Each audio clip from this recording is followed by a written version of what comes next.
There's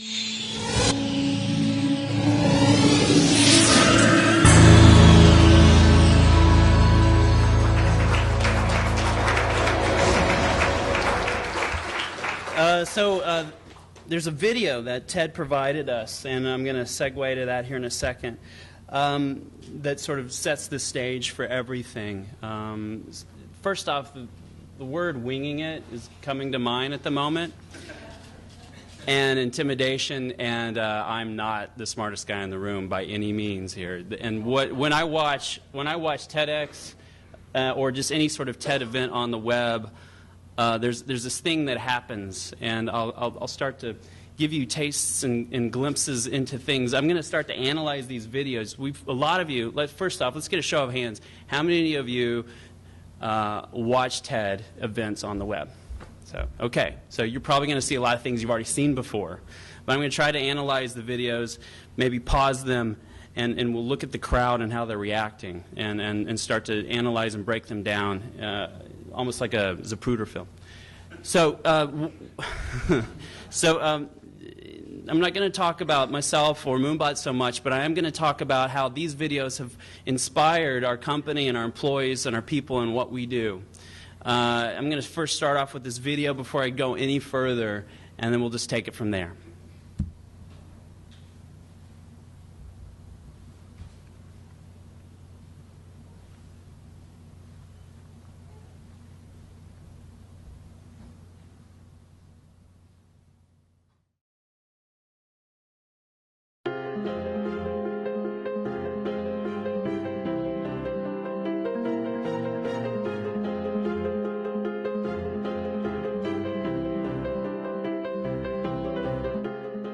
Now today, you're part of a truly remarkable global phenomenon.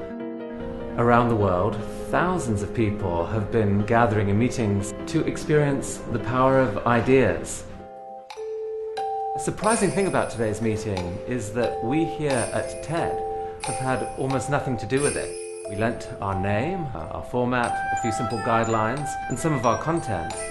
But the really hard work to make today happen has been down to your local organizers, and we're truly in awe at the passion and dedication that they have shown to make something like this work. A thank you to you too for taking the time out to come and be part of this exciting conversation about our shared future. Now please write and tell us what you make of the event today. But for now, on with the show.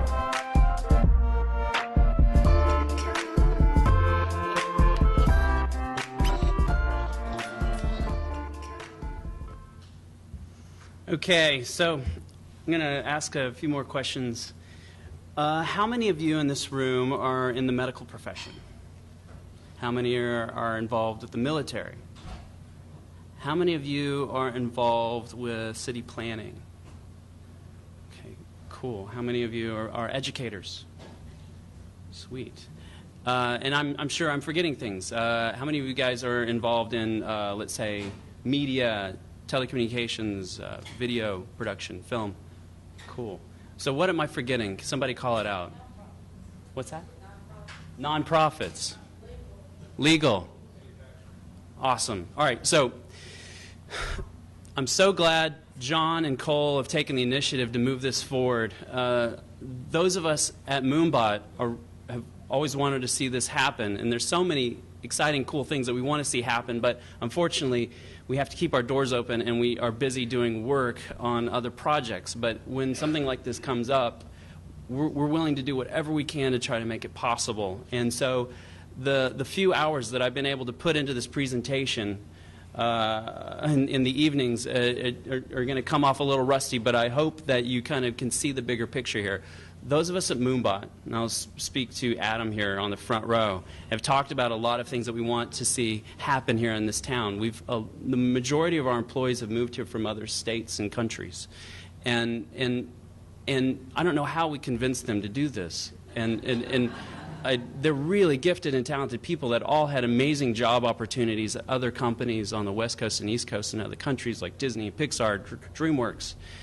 And somehow they've all made it here. But there was one thing that I was sort of preaching to them when we were recruiting, which was, all right, Shreveport may not be Austin, it may not be, you know, Seattle, it may not be New York City, but if this town isn't doing it for you, you will be empowered by those around you to be able to make it happen for yourselves here. So if there's something that you feel like is missing, we can all lean on each other in this room right now as we start to become inspired by these videos to start to make things happen for ourselves, for this town, so that we can continue to bring really gifted, talented people to our businesses and our companies and our schools to you know, have something culturally to experience outside of the classroom or the office.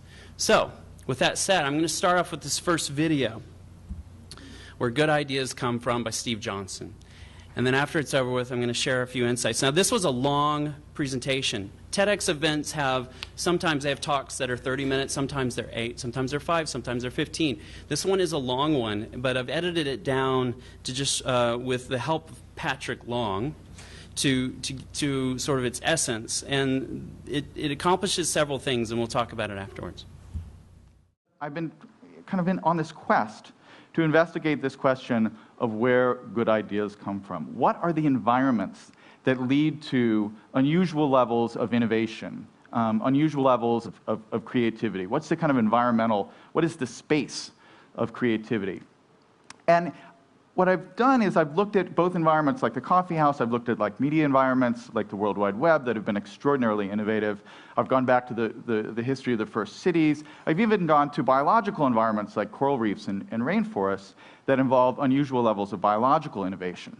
And what I've been looking for is shared patterns, kind of signature behavior that shows up again and again in all of these environments. Are there recurring patterns that we can learn from, that we can take and kind of apply to our own lives or our own organizations, our own environments, to make them more creative and innovative?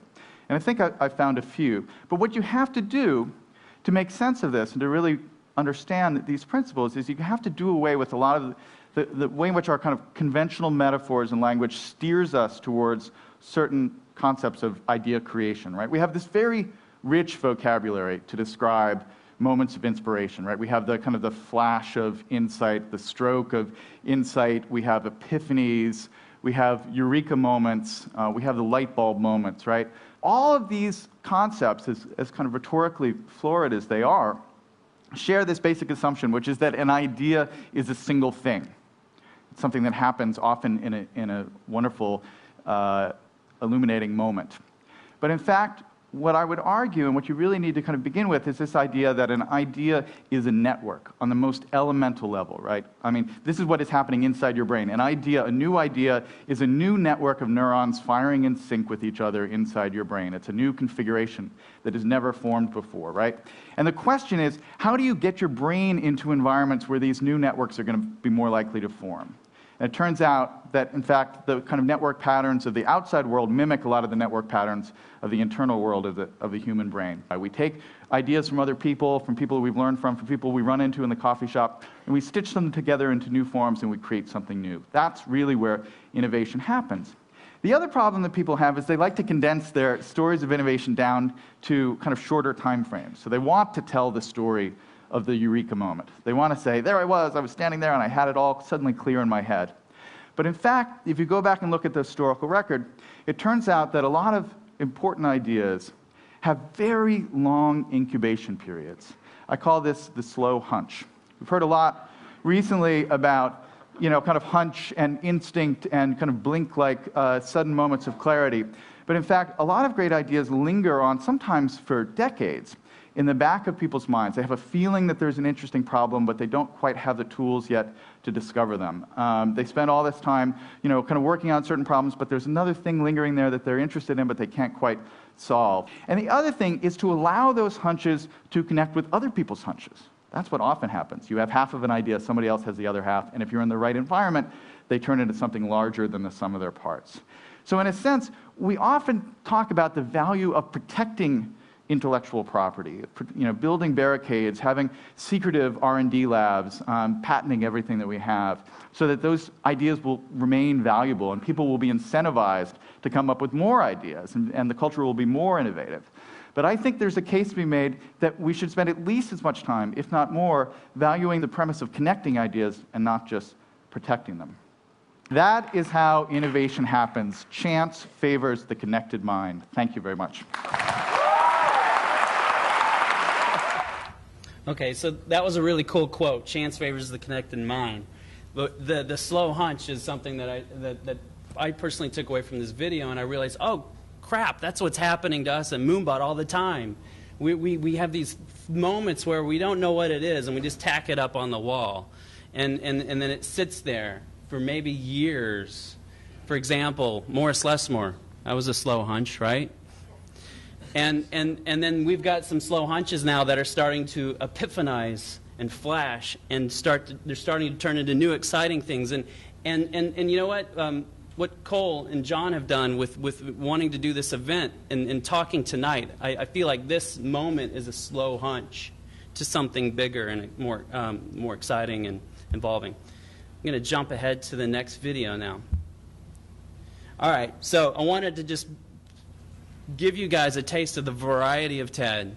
This might be a leap for me to describe how this relates to Moonbot. But when I watch this video, there's certain things that happen, and I'm going to go back and pause a few shots. Certain things that happen in this video that are really amazing. So David, here's a little thing about David who's giving this presentation. He's like a modern-day Jacques Cousteau.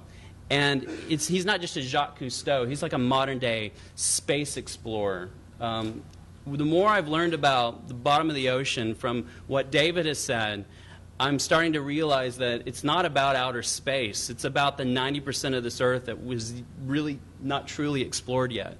And it's so exciting to see what's showing up on his cameras at the bottom of the ocean. When you look at a science fiction film and you go, wow, man, I want to work on movies and draw space aliens like those, but when I do drawings, I'm never like that happy with how they turn out. But then when you look at nature and you realize, wow, that is more insane and crazy looking of a space alien crab thing than anything I could have come up with that would have come from another planet. So again, looking to nature is really important as it relates to possibly everything that we do. And this clip is inspiring to me. I hope it is to you.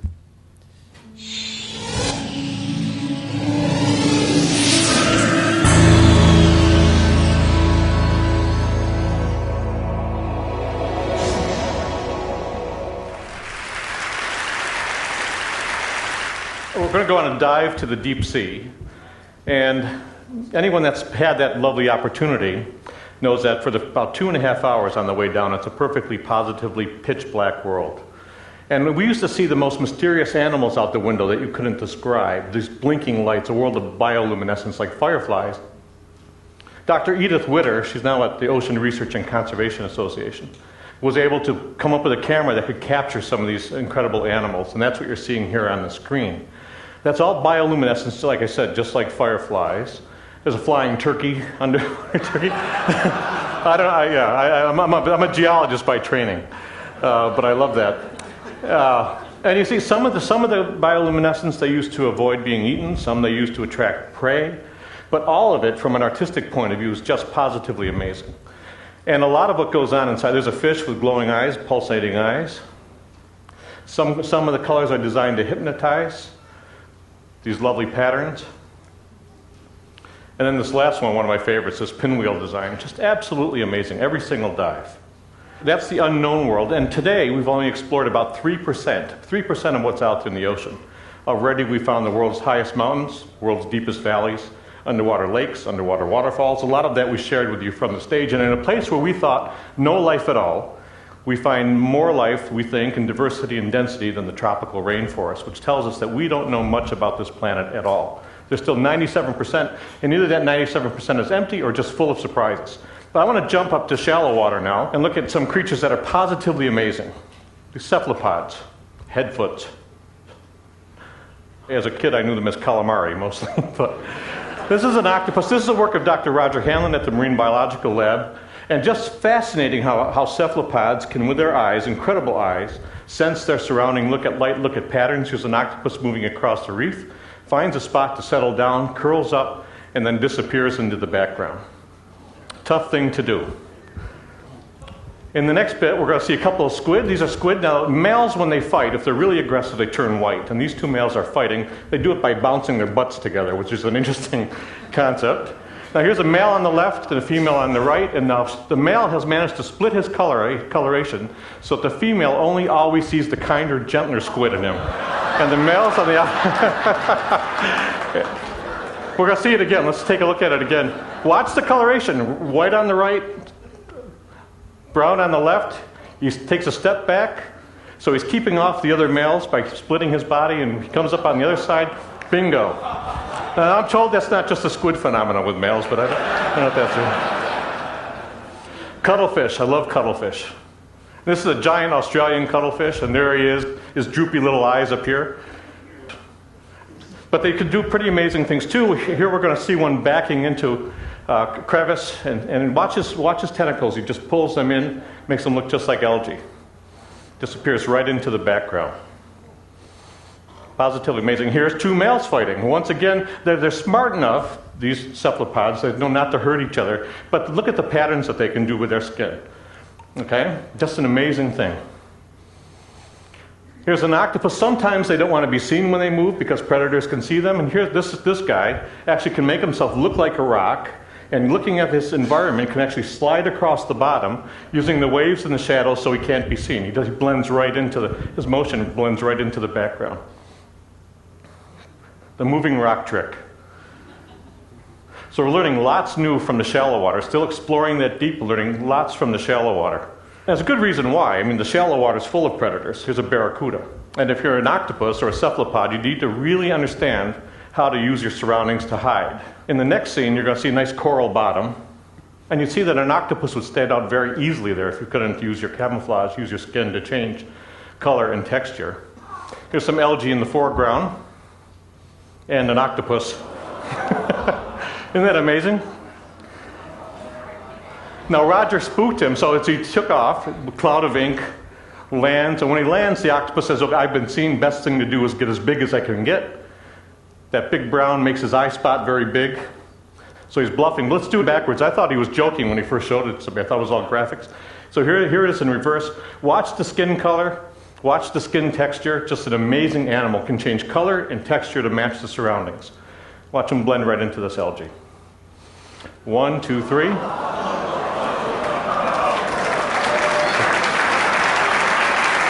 And now he's gone, and so am I.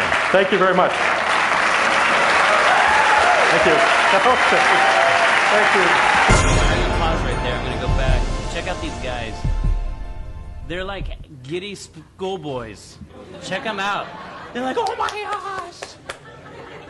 That's the neurons and the synapses all connecting. They're having a flash right there. They're having this epiphany. I would like to think that those gentlemen are not in like aquatic studies, or they're like neuroscientists, and it's making them think differently about their jobs and what they do, and maybe it's triggering something new, and who knows what. But to me, that's the magic right there. So I'm gonna let this keep going. All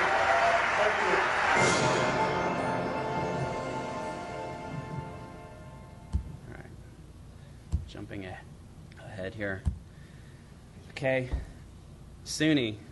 This is a recent addition to the TEDx videos online, and I was so happy to see this because what we do up at the office is sometimes frowned upon by others, and if we're let's say with a client or with somebody from another field of business, we're in a meeting and we're talking about something really important, but all of us are looking down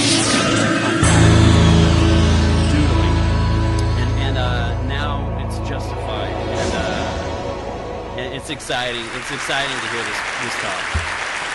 So I just want to tell you my story. I spend a lot of time teaching adults how to use visual language and doodling in the workplace. And naturally, I encounter a lot of resistance, right? Because it's sort of considered to be anti-intellectual and counter to serious learning. But I have a problem with that belief because I know that doodling has a profound impact on the way that we can process information and the way that we can solve problems. So I was curious about why there was a disconnect between the way that our society perceives doodling and the way that the reality is. So I discovered some very interesting things. For example, there is no such thing as a flattering definition of a doodle. In the 17th century, a doodle was a simpleton or a fool, as in Yankee Doodle. In the 18th century, it became a verb and it meant to swindle or ridicule or to make fun of someone. In the 19th century, it was a corrupt politician, and today we have what is perhaps our most offensive definition, at least to me, which is the following. To doodle officially means to dawdle, to dilly-dally, to monkey around, to make meaningless marks, to do something of little value, substance, or import, and my personal favorite, to do nothing. No wonder people are averse to doodling at work. Doing nothing at work is akin to masturbating at work. It's totally inappropriate. Additionally, I've heard horror stories from people whose teachers scolded them, of course, for doodling in classrooms, and they have bosses who scold them for doodling in the boardroom. There is a powerful cultural norm against doodling in settings in which we are supposed to learn something. And unfortunately, the press tends to reinforce this norm when they're reporting on a doodling scene, of an important person at a confirmation hearing and the like. They typically use words like discovered or caught or found out, as if there's some sort of criminal act being committed. And additionally, there is a psychological aversion to doodling. Thank you, Freud.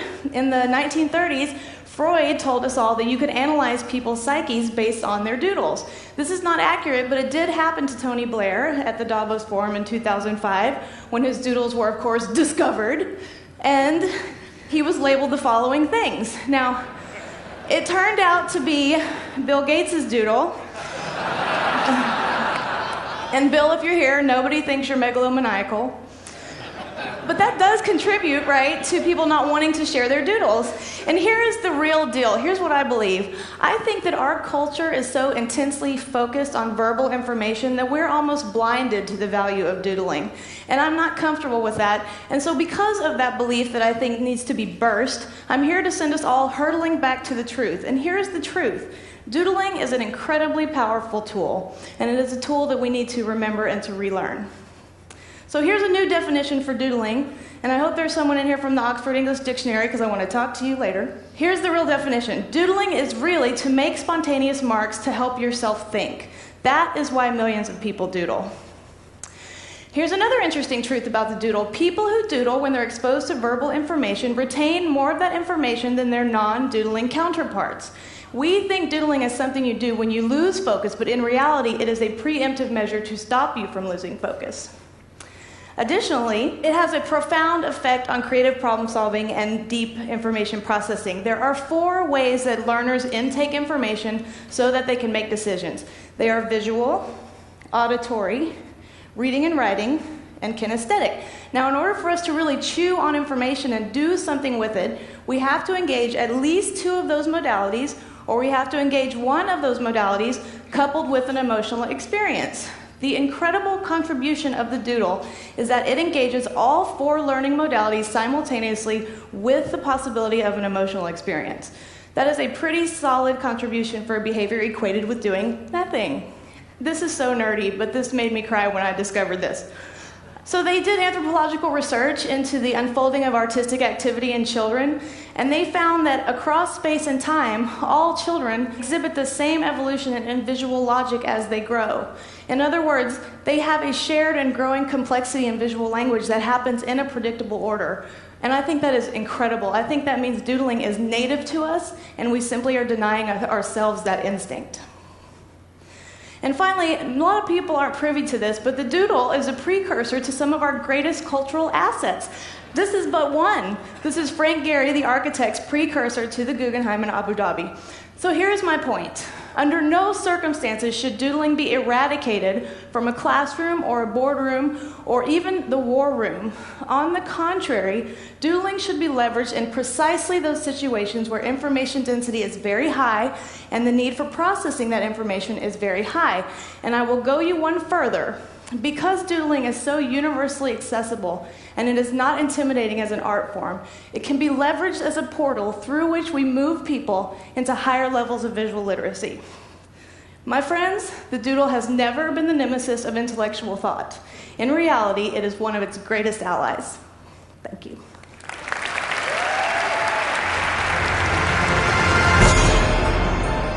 Do we have, I feel like we have some possible doodlers coming out of the closet after tonight, yeah? All right, cool. That's exciting. All right, so I have no idea what cymatics is, but it's really cool to watch. Now, this guy, Evan, is doing something really cool and interesting and very scientific, and it kind of blows my mind. And, you know, when you watch these TED videos and they play that music at the end, it's like you're mind-blowing. It's like, when I hear that, that's the sound of mind-blowing. So every time I hear that now, it's like that's the feeling I have after I watch it. And then that sound plays, and then, you know, boom, it happens. And I really want to know what that sound looks like. And so this guy, Evan Grant, is exploring what sound looks like, and it's really cool. All right, so here's a little bit about him. So before I go any further, you're going to see some stuff on here that is, I don't even know how to describe it. I don't know what's going on, but it's like an alien trying to communicate with us from another planet. There's something happening, and it almost looks like things that you see in nature repeated over and over again, like snowflakes. And this kind of stuff for us at Moonbot is inspiring because we don't know what it is, but visually it's striking and stunning, and we're going to work it into a story somewhere. Here you go.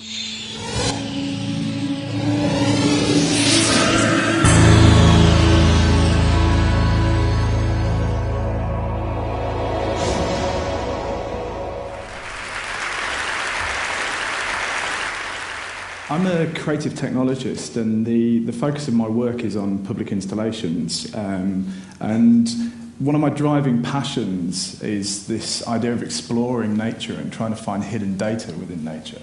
And it seems to me that there's this latent potential everywhere, all around us. Everything gives out some kind of data, whether it's sound or smell or vibration. And through my work, I've been trying to find ways to harness and unveil this. And so this basically led me to a subject called cymatics. Now, cymatics is the process of visualizing sound by basically vibrating a medium such as sand or water, as you can see there. So if we have a quick look at the history of cymatics, beginning with the observations of resonance by Da Vinci, Galileo, the English scientist Robert Hooke, and then Ernest Chladni. And he created an experiment using a metal plate, covering it with sand, and then bowing it to create the Chladni patterns that you see here on the right. Moving on from this, the next person to explore this field was a gentleman called Hans Jenny in the 1970s, and he actually coined the term cymatics. And then bringing us into the present day is a fellow collaborator of mine and cymatics expert, John Stuart Reid, and he's kindly recreated for us the Chladni experiment. What we can see here is a metal sheet, this time connected to a sound driver and being fed by a frequency generator. And as the frequencies increase, so do the complexities of the patterns that appear on the plate, as you can see for your own eyes.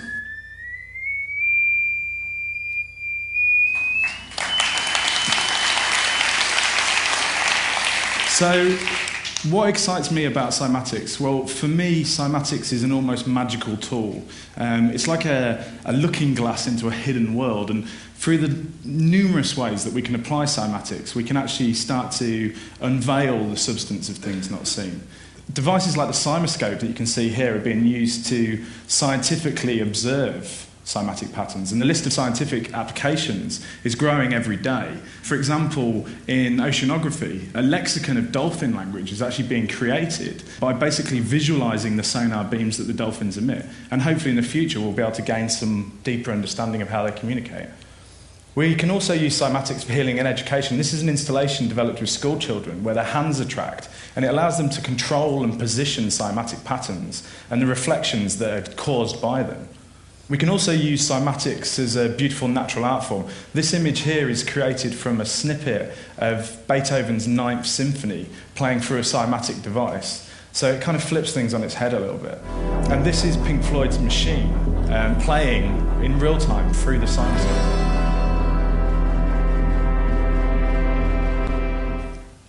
We can also use cymatics as a looking glass into nature, and we can actually recreate the archetypal forms of nature. So, for example, here on the left we can see a snowflake as it would appear in nature, and then on the right we can see a cymatically created snowflake.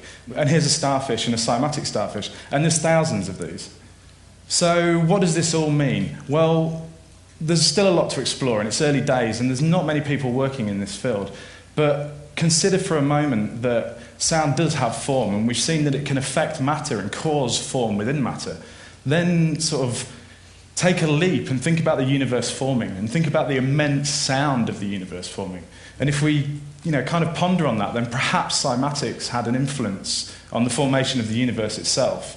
And here's some eye candy for you from a range of DIY scientists and artists from all over the globe. And cymatics is accessible to everybody, and I want to urge everybody here to apply your passion, your knowledge, and your skills to areas like cymatics. And I think collectively we can build a global community, we can inspire each other, and we can evolve this exploration of the substance of things not seen. Thank you.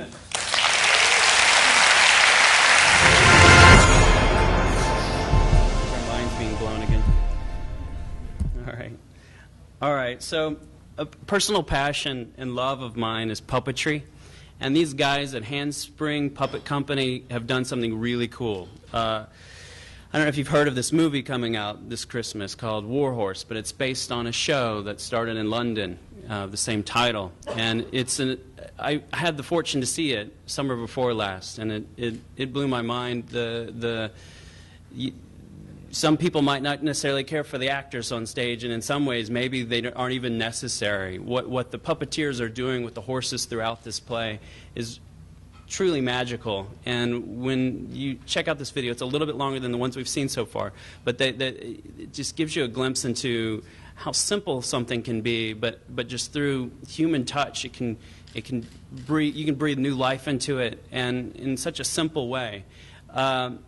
Specifically as it relates to this, there's something going on down the street called The Fantastic Mr. Fox.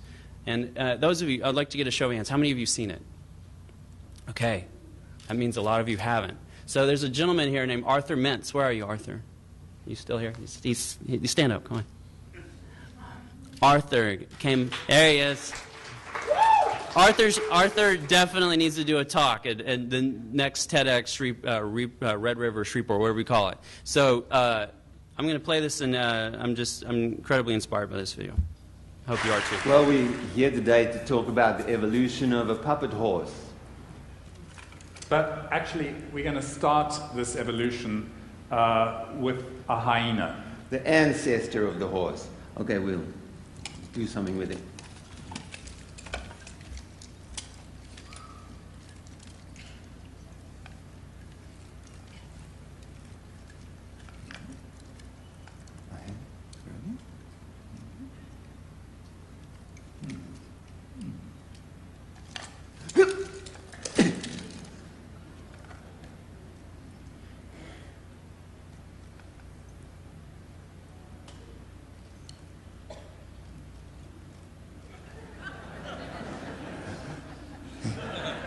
We started work on the prototype after the model was approved, and the prototype took a bit longer than we anticipated. We had to throw out the plywood legs and make new cane ones, and we had a crate built for it. It had to be shipped to London. We were going to test drive it in the street outside of our house in Cape Town, and it got to midnight, and we haven't done that yet.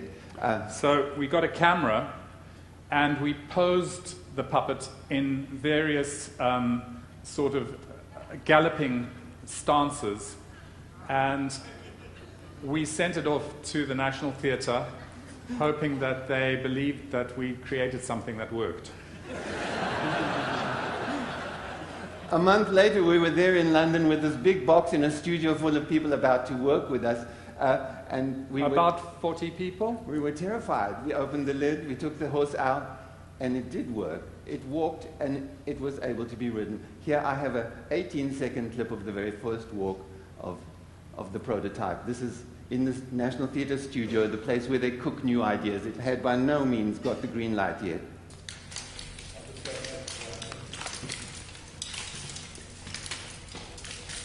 Joey boy, you there? Joey?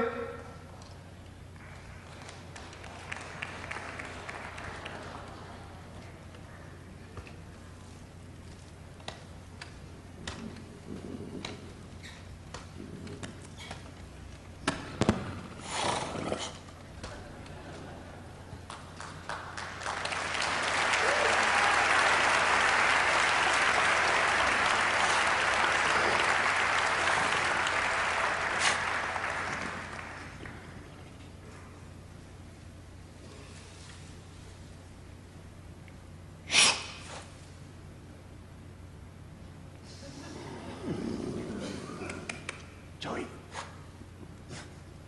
Joey, come here.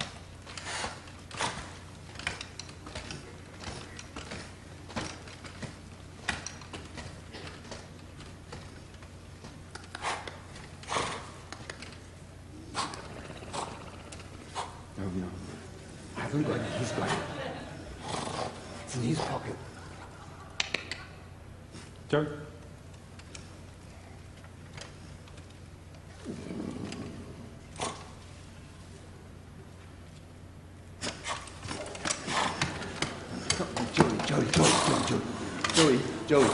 Joey, shh, come here. Stand here where people can see. Come.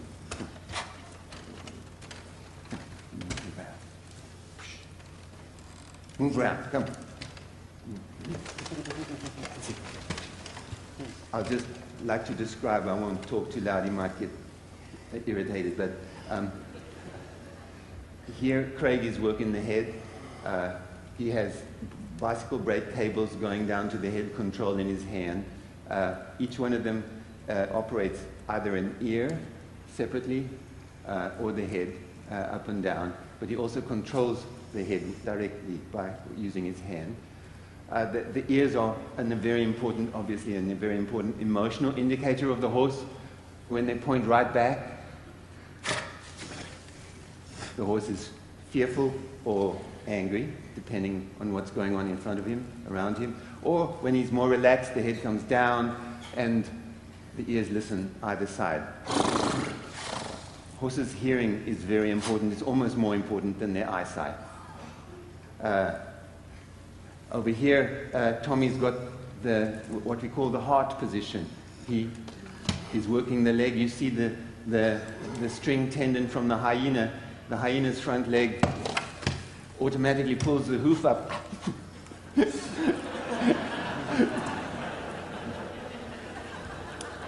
Horses are so unpredictable. And the way a hoof comes up with a horse immediately gives you the feeling that it's a convincing horse action. The hind legs have got the same action. And Mikey also has in his fingers the ability to move the tail from left to right and up and down with the other hand. And together, there's quite a complex possibility of tail expression. You want to say something about the breathing? We had a big challenge with the breathing. Adrian thought that he was going to have to split the chest of the puppet in two and make it breathe like that, because that's how a horse would breathe, with an expanded chest. But we realized that if that were to be happening, you wouldn't, as an audience, see the breath. So he made a channel in here, and the chest moves up and down in that channel. So it's anti-naturalistic, really, the up and down movement, but it feels like breath. And it's very, very simple, because all that happens is that the puppeteer breathes with his knees. Other emotional stuff, if I were to touch the horse here on his skin, the heart puppeteer can shake the body from inside and get the skin to quiver. You'll notice, of course, that the puppet is made out of cane lines, and I would like you to believe that it was an aesthetic choice, that I was making a three-dimensional drawing of a horse that somehow moves in space. But of course, the cane is light, the cane is flexible, the cane is durable, and the cane is moldable. And so it was a very practical reason why it's made of cane. The skin itself is made out of a see-through nylon mesh, which, if the lighting designer wants the horse to almost disappear, she can light the background and the horse becomes ghost-like. You see the skeletal structure of it, or if you light it from above, it becomes more solid. Again, that was a practical consideration. The guys inside the horse have to be able to see out.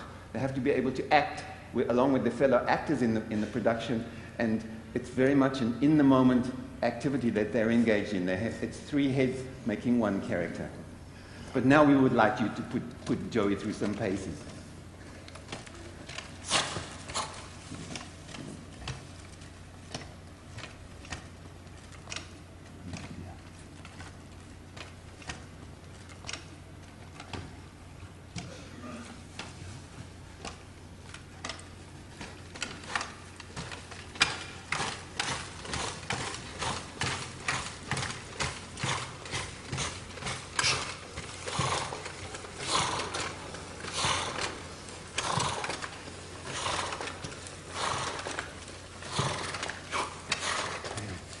And launch.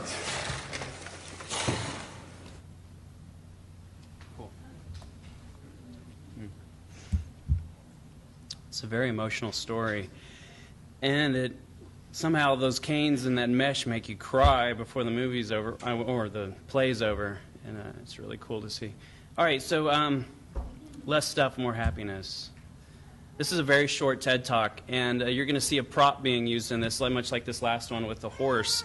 And just something to think about, a lot of you in the room, I'm going to imagine that some of you are going to possibly be talking at the next one of these. And it's a great device. And here we go.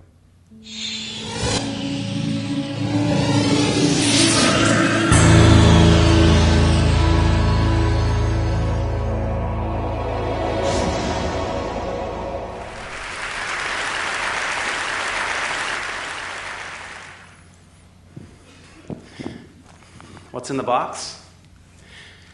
Whatever it is, it must be pretty important, because I've traveled with it, moved it from apartment to apartment to apartment.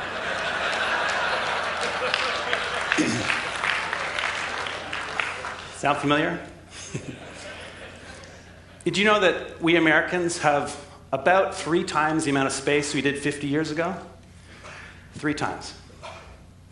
So you'd think with all this extra space, we'd have plenty of room for all our stuff, right? Nope. There's a new industry in town, a $22 billion, 2.2 billion square foot industry, that of personal storage. So we've got triple the space, but we become such good shoppers that we need even more space. So where does this lead? Lots of credit card debt, huge environmental footprints, and perhaps not coincidentally, our happiness levels flatline over the same 50 years.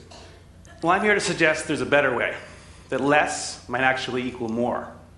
I bet most of us have experienced at some point the joys of less. College, in your dorm, traveling in a hotel room, camping where you got basically nothing, maybe a boat. Whatever it was for you, I bet that among other things, this gave you a little more freedom, a little more time. So I want to suggest that less stuff and less space are going to equal a smaller footprint. It's actually a great way to save you some money, and it's going to give you a little more ease in your life. So I started a project called Life Edited at lifeedited.org to further this conversation and to find some great solutions in this area. First up, crowdsourcing my 420 square foot apartment in Manhattan with partners Mutopo and Javoto.com. I wanted it all. Home office, sit-down dinner for 10, room for guests, and all my kite surfing gear. With over 300 entries from around the world, I got it, my own little jewel box. By buying a space that was 420 square feet instead of 600, immediately I'm saving 200 grand. Smaller space is going to make for smaller utilities, save some more money there, but also a smaller footprint. And because it's really designed around an edited set of possessions, my favorite stuff, and really designed for me, I'm really excited to be there. So how can you live little? 3 main approaches. First of all, you need to edit ruthlessly. We've got to clear the arteries of our lives. That shirt that I haven't worn in years, it's time for me to let it go. We've got to cut the extraneous out of our lives, and we've got to learn to stem the inflow. We need to think before we buy. Ask ourselves, is that really going to make me happier? Truly? By all means, we should buy and own some great stuff. But we want stuff that we're going to love for years, not just stuff. Secondly, our new mantra, small is sexy. We want space efficiency. We want things that are designed for how they're used the vast majority of the time, not that rare event. Why have a 6-burner stove when you rarely use 3? So we want things that nest, we want things that stack, and we want to digitize. You can take paperwork, books, movies, and you can make it disappear. It's magic. Finally, we want multifunctional spaces and housewares. A sink's combined with a toilet. A dining table becomes a bed, same space. A little side table stretches out to seat 10. In the winning life edited scheme in a render here, we combine a moving wall with transformer furniture to get a lot out of the space. Look at the coffee table. It grows in height and width to seat 10. My office folds away, easily hidden. My bed just pops out of the wall, 2 fingers. Guests move the moving wall, have some fold-down guest beds. And of course, my own movie theater. So I'm not saying that we all need to live in 420 square feet, but consider the benefits of an edited life. Go from 3,000 to 2,000, from 1,500 to 1,000. Most of us, maybe all of us, are here pretty happily for a bunch of days with couple bags, maybe small space, hotel room. So when you go home and you walk through your front door, take a second and ask yourselves, could I do with a little life editing? Would that give me a little more freedom? Maybe a little more time? What's in the box? It doesn't really matter. I know I don't need it. What's in yours? Maybe, just maybe, less might equal more. So let's make room for the good stuff. Thank you.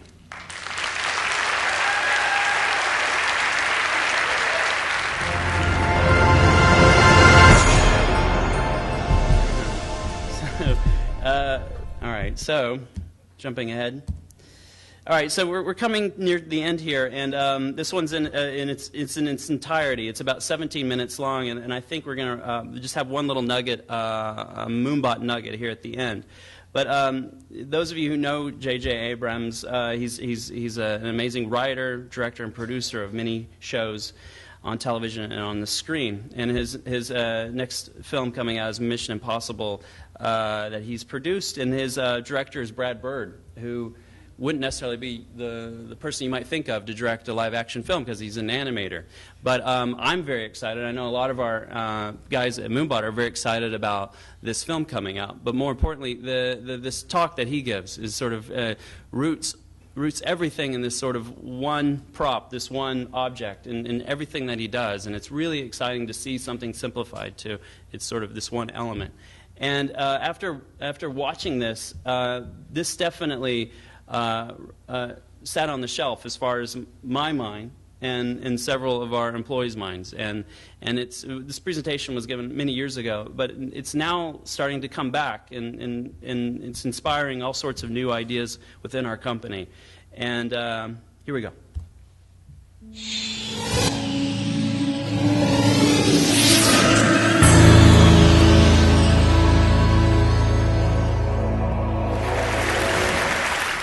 I want to start today, here's my thing. Hold on, there we go, hey. I want to start today, talk about the structure of polypeptide. I get a lot of people asking me, in terms of Lost, what the hell's that island? It's usually followed by, seriously, what the hell's that island? Why so many mysteries? What is it about mystery that I seem to be drawn to? And I was thinking about this, what to talk about at TED, when I talked to the kind rep from TED, and I said, listen, what should I talk about? He said, don't worry about it, just be profound. And I took enormous comfort in that, so thank you if you're here. I was trying to think, what do I talk about? It's a good question. Why do I do so much stuff that involves mystery? And I started trying to figure it out. And I started thinking about, well, why do I do any of what I do? And I started thinking about my grandfather. I loved my grandfather. Harry Kelvin was his name, my mother's father. He died in 1986. He was an amazing guy. And one of the reasons he was amazing, after World War II, he began an electronics company. He started selling surplus parts, kits to schools and stuff. So he had this incredible curiosity. As a kid, I saw him come over to me with radios and telephones and all sorts of things, and he'd open them up. He'd unscrew them and reveal the inner workings, which many of us, I'm sure, take for granted, but it's an amazing gift to give a kid, to open up this thing and show how it works and why it works and what it is. He was the ultimate deconstructor in many ways. And my grandfather was this kind of guy who would not only take things apart, but he got me interested in all sorts of different odd crafts, like printing, like the letterpress. I'm obsessed with printing. I'm obsessed with silk screening and bookbinding and box making. And when I was a kid, I was always like taking apart boxes and stuff. And last night in the hotel, I took apart the Kleenex box. I was just looking at it, and I'm telling you this. It's a beautiful thing, I swear to God. I mean, when you look at the box and you sort of see how it works. Reeves is here, and I met him years ago at a book fair. He does pop-up books, and I'm obsessed with like engineering of paper, but like the scoring of it, the printing of it, where the thing gets glued, the registration marks for the ink. I just love boxes. My grandfather was sort of the guy who, kind of got me into all sorts of these things. He would also supply me with tools. He was this amazing encourager, this patron sort of, to make stuff. And he got me a Super 8 camera when I was 10 years old. And in 1976, that was sort of an anomaly to be a 10-year-old kid that had access to a camera. And, he was so generous. I couldn't believe it. He wasn't doing it entirely without some manipulation. I mean, I would call him and I'd be like, listen, Grandpa, I really need this camera. You don't understand. This is like, I want to make movies. I'll get invited to TED one day. This is like... And, and my grandmother was the greatest, because she'd be like, she'd get on the phone, and she'd be like, Harry, it's better than the drugs. He should be doing this. She was fantastic. So I found myself getting this stuff thanks to her assist, and suddenly, I had a synthesizer when I was 14 years old, this kind of stuff, and it let me make things, which to me was sort of the dream. He sort of humored my obsessions with other things too, like magic. The thing is, we'd go to this magic store in New York City called Lou Tannen's Magic. It was this great magic store. It was a crappy little building in Midtown, but you'd be in the elevator would open, there'd be this little small magic store, you'd be in the magic store, and it was a magical place. So I got all these sort of magic tricks. Oh, here, I'll show you this kind of thing. So it'd be like, right? Which is good, but now I can't move. Now I have to do the rest of the thing. I'm like this. I'm like, oh wow, look at my computer over there. Anyway. So one of the things that I bought at the magic store was this. Tannen's Mystery Magic Box. The premise behind the Mystery Magic Box was the following. $15 buys you $50 worth of magic, which is a savings. Now, I bought this decades ago, and I'm not kidding. If you look at this, you'll see it's never been opened. But I've had this forever. Now, I was looking at this, it was in my office, and as it always is on the shelf, and I was thinking, why have I not opened this? And why have I kept it? Because I'm not a pack rat, I don't keep everything, but for some reason I haven't opened this box. And I felt like there was a key to this somehow, and talking about something at TED that I haven't discussed before and bored people elsewhere. So I thought, maybe there's something with this. I started thinking about it, and there was this giant question mark. I love the design, for what it's worth, of this thing. And I started thinking, why haven't I opened it? And I realized that I haven't opened it because it represents something important to me. It represents my grandfather. Am I allowed to cry at TED? Because no, I'm not going to. But the thing is that it represents infinite possibility. It represents hope. It represents potential. And what I love about this box, and what I realize I sort of do in whatever it is that I do, is I find myself drawn to infinite possibility and that sense of potential. And I realize that mystery is the catalyst for imagination. Now, it's not the most groundbreaking idea, but when I started to think that maybe there are times when mystery is more important than knowledge, I started getting interested in this. And so I started thinking about Lost and the stuff that we do, and I realized, oh my God, like mystery boxes are everywhere in what I do. And how in the creation of Lost. Damon Lindelof and I, who created the show with me, we were basically tasked with creating this series that we had very little time to do. We had 11 and a half weeks to write it, cast it, crew it, shoot it, cut it, post it, turn it in, 2-hour pilot. So it was not a lot of time. And that sense of possibility, what could this thing be? There was no time to develop it. I'm sure you're all familiar with those people who tell you what you can't do and what you should change. And there was no time for that, which is kind of amazing. And so we did the show, and for those of you who haven't seen it or don't know, I'm going to show you this one little clip from the pilot just to show you some stuff that we did.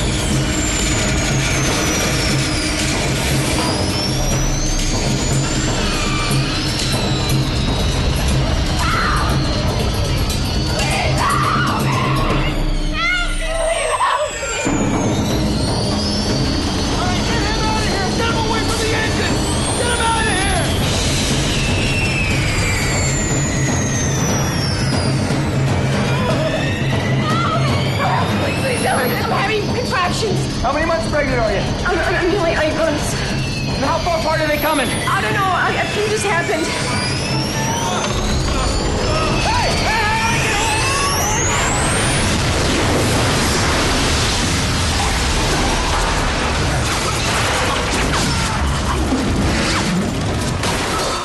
Now, 10 years ago, if we wanted to do that, we'd have to kill a stuntman. We'd actually...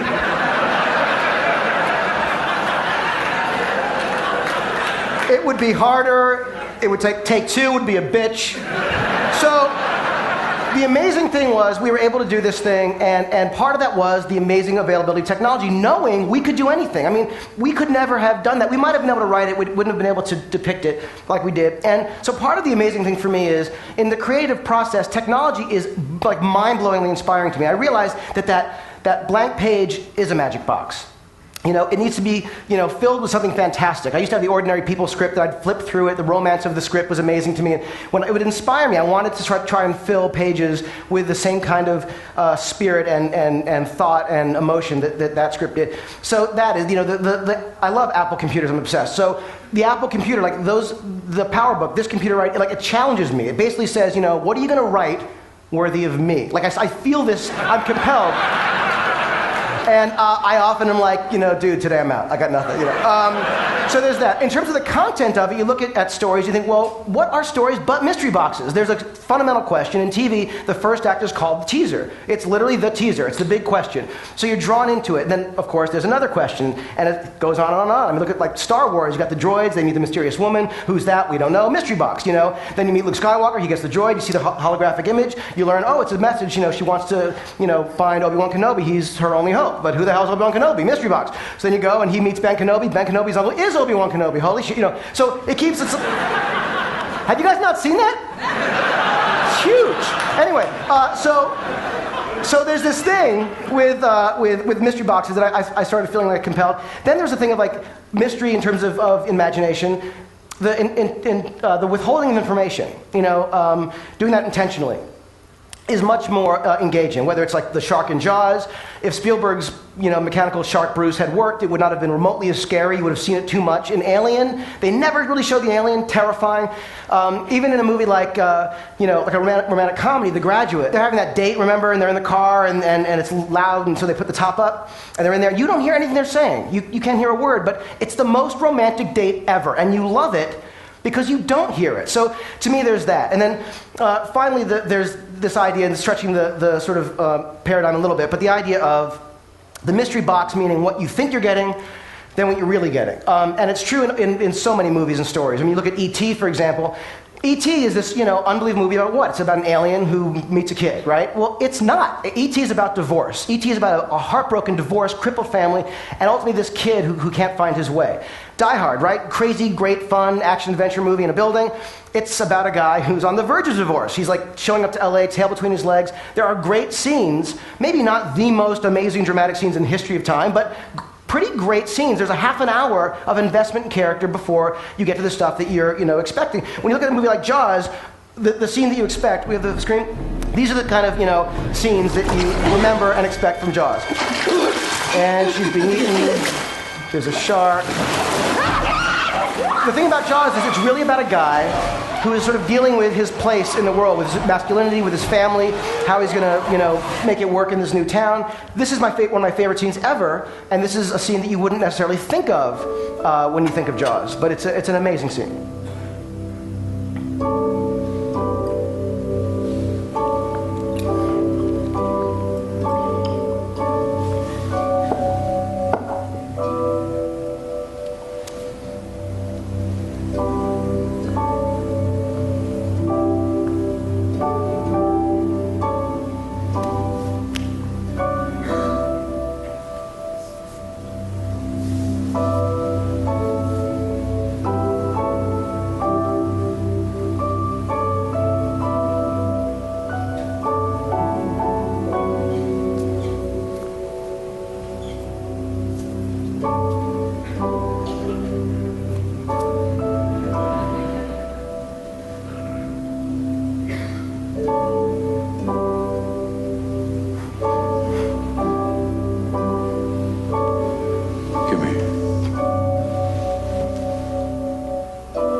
Give us a kiss. Why? Because I need it. Come on. Why? Because I need it? Best scene ever, right? Come on. So you think of Jaws. So that's the kind of stuff that, like, the investment of character, which is the stuff that really is inside the box. It's why when people like do sequels or rip off movies, of a genre, they're ripping off the wrong thing. You're not supposed to rip off the shark or the monster. You got to rip off, if you rip something off, rip off the character, rip off the stuff that matters. I mean, look inside yourself and figure out what is inside you, because ultimately, the mystery box is all of us. So there's that. Then the distribution. What's a bigger mystery box than a movie theater? You go to the theater, you're just so excited to see anything. The moment the lights go down is often the best part, and you're full of that amazing, that feeling of excited anticipation. And often the movie is like there and it's going, and then something happens, you go, oh, and then something else, like, and then, now when it's a great movie, you're along for the ride because you're willing to give yourself to it. So to me, whether it's that, whether it's, a TV, an iPod, computer, cell phone. It's funny, I'm as I said, Apple fanatic, and one day about a year or so ago, I was signing on online in the morning to watch Steve Jobs' keynote, because I always do. And he came on, he was presenting the video iPod, and what was on the enormous iPod behind him? Lost. I had no idea. And I realized, holy shit, it come full circle. Like the inspiration that I get from the technology is now using the stuff that I do, inspired by it, to sell the technology. You know what I mean? It was nuts. So I found I was going to show you a couple other things. I'm going to skip through. I just want to show you one other thing that has nothing to do with anything. This is something online. I don't know if you've seen 4 or 5. 6 years ago they did this. This is an online thing done by guys who had some visual effects experience. But the point was that they were doing things that were using these mystery boxes that they had. Everyone has now. What I've realized is what my grandfather did for me when I was a kid, everyone has access to now. You don't need to have my grandfather, though you wish you had. But I have to tell you, this is a guy doing stuff on a Quadra 950 computer. The resolution is a little bit low, using Infinity software they stopped making 15 years ago. He's doing stuff that looks as amazing as stuff I've seen, released from Hollywood. The most incredible sort of mystery, I think, is now the question of what comes next, because it is now democratized. So now the creation of media it's everywhere. The stuff that I was lucky and begging for to get when I was a kid is now ubiquitous. And so there's an amazing sense of opportunity out there when I think of the filmmakers who exist out there now who would have been silenced, who have been silenced in the past. It's a very exciting thing. I used to say in classes and lectures and stuff that to someone who wants to write, go write, do your thing. It's free. No, you don't need permission to go write. But now I can say, go make your movie. There's nothing stopping you from going out there and getting the technology. You can lease, rent, buy stuff off the shelf that is either as good or just as good, as the stuff that's being used by the, quote unquote, legit people. No community is best served when only the elite have control. And I feel like this is an amazing opportunity to see what else is out there. When I did Mission Impossible 3, we had amazing visual effects stuff. ILM did the effects. It was incredible, and sort of like my dream to be involved. And there were a couple sequences in the movie, like these couple little moments I'll show you.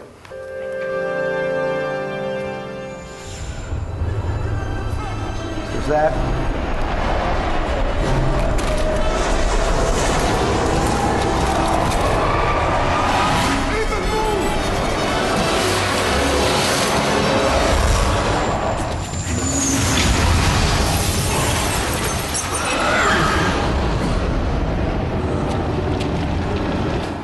Okay, obviously I have an obsession with big, crazy explosions. So my favorite visual effect in the movie is the one I'm about to show you. And it's a scene in which Tom's character wakes up, he's drowsy, he's crazy, out of it, and a guy wakes up and he shoves this gun in his nose and shoots this little capsule into his brain that he's going to use later to kill him, as bad guys do.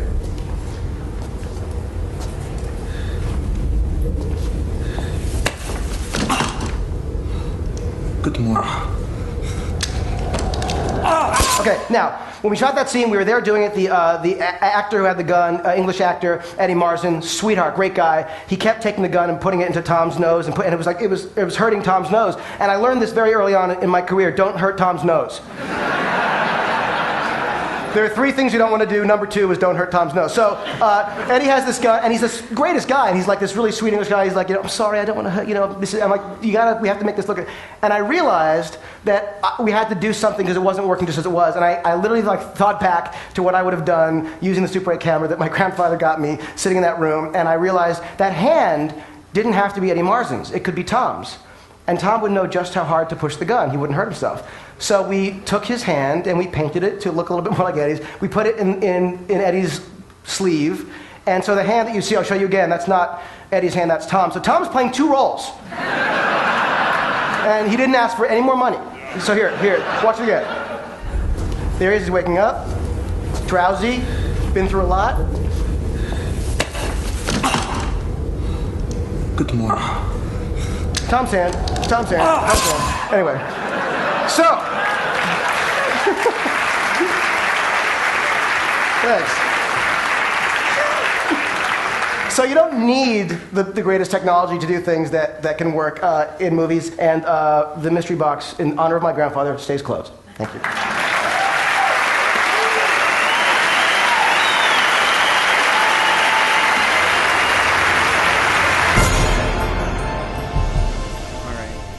So we're coming to the end now, and just wanted to tell you guys about something that we're working on at Moonbot. First off, it's such a joy to be able to share these clips with you. I had a lot of fun pulling them together. It's sort of like having the opportunity to make a meal and sort of give you guys this sort of 5-course meal. And I hope you've enjoyed it, and I hope you guys are excited about what can happen with this event in the future. I know John and the rest of the guys at Moonbot are, so to end it this evening with a little dessert, I'm just going to give you guys a peek at something we're working on. Now, there was another clip I was going to show you, but it's a little long. If you go on Ted's website, look up the only clip that's listed on there that came out in 1984. It's back when they started the event. There's a gentleman, his name escapes me, but he recently is involved with a Laptop for Every Child, a nonprofit organization.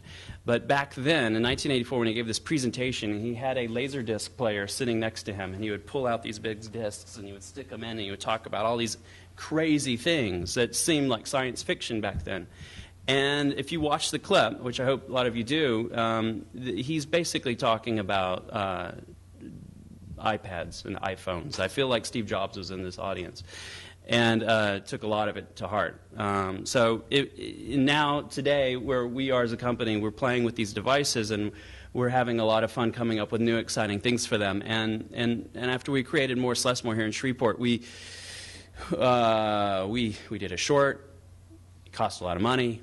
It looks very rich and detailed, and then we made this iPad app. When we saw that the iPad was coming out, we got really excited about that, and we worked closely with our friends at Twin Engine to make something really special with that. But then Apple asked the question, so what are you doing next? Like the holidays are coming up. What are you going to do for the holidays? And Lambton's reaction was like, that's a really personal question. I mean, I'm just going to see my in-laws. I don't. And then we're starting to having to think guys that have like a product to sell, and it's like, oh, that's weird. So what are we doing next? So we just finished this today. Calvin, right here, finished editing this a few hours ago, and we're going to give you all a peek at hopefully this bar that was set with Morris. Hopefully we get to jump over it with this new experience, and it is definitely a new story app experience, and it starts to blur the line between what a cinematic experience is like, what a book is like, what a game is like. And we're really excited to be in this sort of medium, playing around in this medium right now. So here we go. I'm going to turn up the volume a little bit because this is a little quiet. All right. So I hope you guys have a great rest of your evening, and thank you for coming out. And there's going to be some stuff here that Cole's going to talk about after this, so please stick around after this plays, and here we go.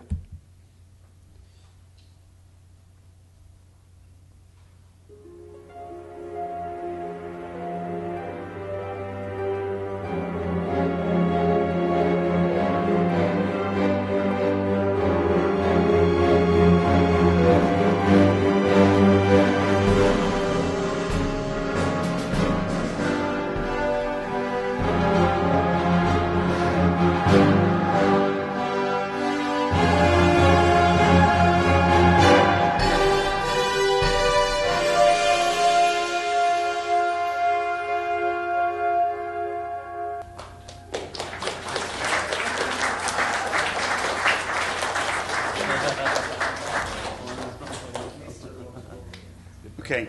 Once again, thanks everybody for coming out. I know we set out about 80 chairs. We added a couple more, so I'm counting those into that set out part.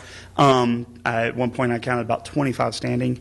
When we originally approached this project, we said, Shreveport, TED, this kind of thing. We think we'll have 40 people. 40 is a good target to shoot for, and as you can see, there's a lot of people here. So if you're going to go home tonight, you're going to think differently about the box that's in your storage, or if you're going to think differently about the movies that you watch on TV, or you're going to think differently about the sea squids that are swimming in 5 feet of water where the barracudas are, raise your hand.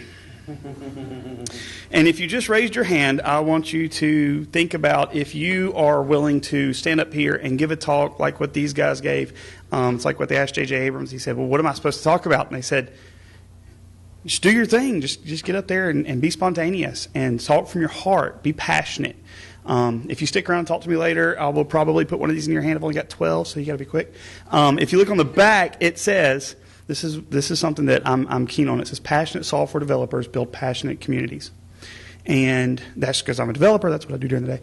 But I think that's true about all of us. I mean, there's not one person here in this room that came tonight and they were like, I'm just going to do whatever. Everybody here is passionate. There's a reason why you're here. You don't show up at a place like this and you just don't care. So having said that, I would really like to have about 40 people beating down my email asking to talk in 2012, asking to share with the community. There's roughly 100 of you in the room, so look to your left, look to your right. If they don't do it, you do it. I mean, that's pretty much how it works. But I think that this would be a great forum for people to be able to stand up here and share the things they think are inspiring. And so I really would like to see we just really knock this out of the park here in Shreveport. And, I believe you mentioned at the beginning, this isn't Austin. This isn't New York. This isn't L.A. This isn't where the cool people go. But this is where passionate people are. And that's what Austin has in droves. That's what New York has in droves. I mean, they got more non-passionate people. They got 8 million people. But, I mean, that's what those other communities already have. They already have passionate people that are there. Well, so do we. We need to tap into that. We need to show the rest of the world and go, okay, we have the passionate people. We don't have the fluff. And that's what stands out about Shreveport, Bossier, the Arklatex. There's a reason why I chose Red River as the name. Because we're not Shreveport, because there's a bunch of people in here that came from across the river tonight. We're not Shreveport Bossier. We got Mendon. We got up into Atlanta. We got Ruston, Monroe. You go all the way over to, who are those guys over in Texas? No, I'm just kidding. And so the point is, what connects us all is that we're all around the Red River. This is our region. This is our area. And so that's TEDx Red River. I know John said something earlier about TEDx Shreveport Bossier. We're talking to Ted about if we can get that name. But if not, we're going to stick with Red River because that's who we are. And I kind of like it. So we are on Facebook. So with that in mind, with TEDx Red River in mind, while you got that in your brain, I want everybody to take one of these, please. What it is as part of doing the TED presentations, the TEDx presentations, they ask that the people in the audience give a little feedback. And so I've printed it up, make it nice and easy on you. Put the name of the event, so when you get home, you go, what was the TED that I just went to? I know it's TED, but TED what? It's on here. I will also blast it out on Facebook as a link to everybody that said they were attending tonight. So, you can check your Facebook and do that too. I know it's a little warm in here. I don't know when they cut the air off. And I'm sure we're ready to get out of here, so I don't have anything else. John, you got a couple more words? Thank you to Fairfield Studios for shooting this. Absolutely. Thanks to the Robinson for the space. Thanks to Fairfield for recording it for TED's benefit. Thanks to the TED community for donating the stuff. Thanks to Brandon and the Moonbot Studios. Cohab for helping bring everything together. And I don't think we have anything else. Thanks, guys.